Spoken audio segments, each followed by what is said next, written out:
Welcome to the Slop Temple. We pray this video helps. In this video, I will show how to make dried radish. Begin by washing and peeling your dakin, then slice evenly to ensure uniform drying.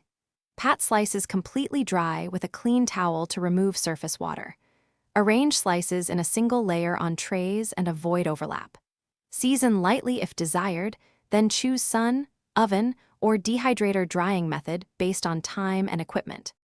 Start by slicing the radish to about 3-5 millimeters for even dehydration. Sprinkle a light, even layer of salt to pull moisture and boost taste, letting slices rest for a short period. After salting, gently rinse if they feel too salty, then pat completely dry to remove excess water.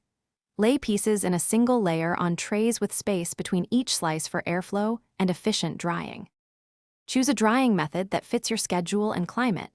Dehydrators give consistent results, while ovens are a good alternative.